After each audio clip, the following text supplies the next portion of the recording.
Hello, my name is Gabriel Haynes, and I have topic number 9, which is remote working the future of the workforce? And I am on no side of this argument. How does this relate to technology and society and business? The more advanced technology becomes, businesses and society alike will start taking advantage of this, such as when COVID started, everything went digital. Schools started to go online. Most works and businesses and offices went online. So the further we develop technology, the easier remote work could become relevant, which could start to negatively affect people as it advances further.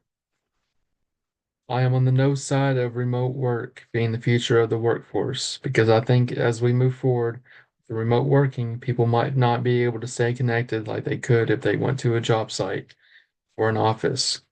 So people can start to feel more distant and can even start to suffer from things such as depression and isolation.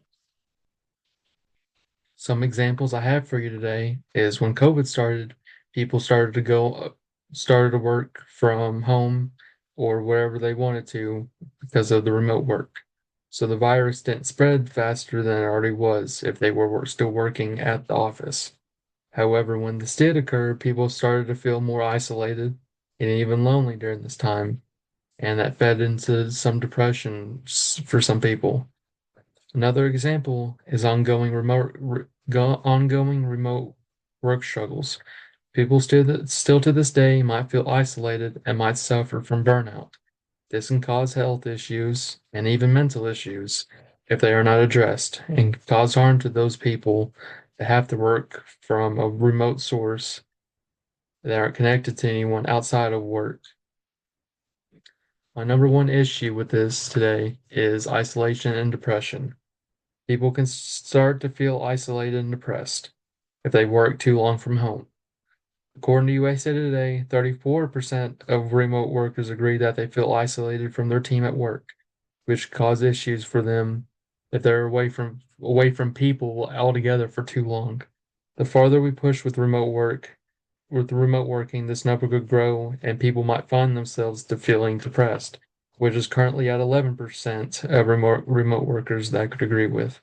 And this number could grow even more if time pushes further. And then the 34% could also grow as time pushes further if something does not change. My second point is further opportunities to learn from others. People with remote working, there are fewer opportunities to learn from others, especially the people you work with. According to USA Today, a good 25% of remote workers agree that there are fewer opportunities to learn from others at work. This can negatively affect people because sometimes the best time to learn something new is from someone else, especially someone you work with. Because while you are at work trying to learn something, you can actually visually see what they're doing and then have direct feedback. Rather, with remote work, you have to email them and then see where the problems is and see how to fix it, or if you need to go online to find a credible source about having fixed the issue.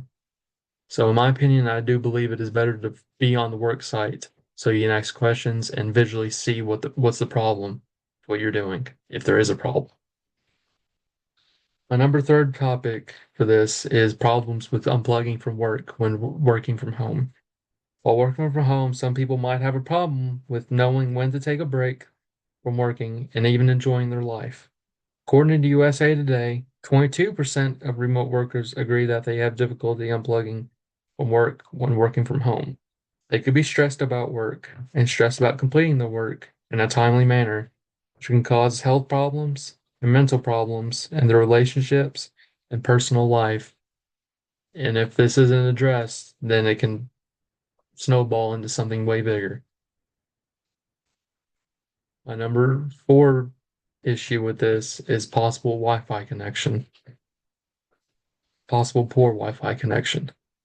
If someone works from home that does not have a good internet connection or has internet outages often or even semi-often, it can cause issues. According to Obviously, this can cause a disruption in workflows. This can prevent people from being able to do their jobs and can cause them to get overstocked with work while at office or someplace at work, it could be less like their internet to go will go out since they have a better Wi-Fi connection.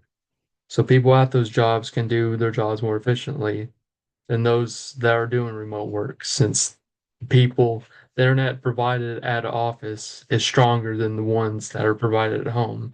So people can actually do their work efficiently and be able to do it in a timely manner without having to risk any outages or such as that, since the business itself offers and pays the internet, so there isn't that often. Is this a global or local problem? I believe this is a global issue because companies around the world are going remote and started to go remote when COVID occurred, and they've seen the positives of it, but they probably also ignore the negatives and might continue to keep going with remote work. And this can cause issues with their workers and their health issues as well if it pushes further, which can cause depression and isolation. Conclusion: because of isolation, depression, few opportunities to learn from others on the job, and possible Wi-Fi connections. These are the negatives that we need to focus on at different levels if we have any chance to try to go remote work. However, I believe that we do not need to go into remote work because these issues will snowball into something bigger if enough time is allotted and time pass by. My questions for you today are: do you think if more people were interviewed, the percentages might shrink or grow? Where if you ask more people if they like working from home or not, if these percentages, such as the 34%, the 25%, and the 22% of workers, and the 11% of workers that agree that they have problems with working from home and the reasons why, if those would grow or shrink. Also, my second question for you today is: do you think there might be a time where the problem with Wi-Fi outages will be a thing of the past? Where if there might be a time in the future where there might not ever be any outages like that ever again, where the internet's always 100%, where it's easier to work remote, or will there always be problems where it's going to be easier to work at in a business where there's those outages aren't as often to happen? These are my references that I used for this, and I thank you for watching, and I hope you learned something from this today and you come to my side of the argument. Thank you and goodbye.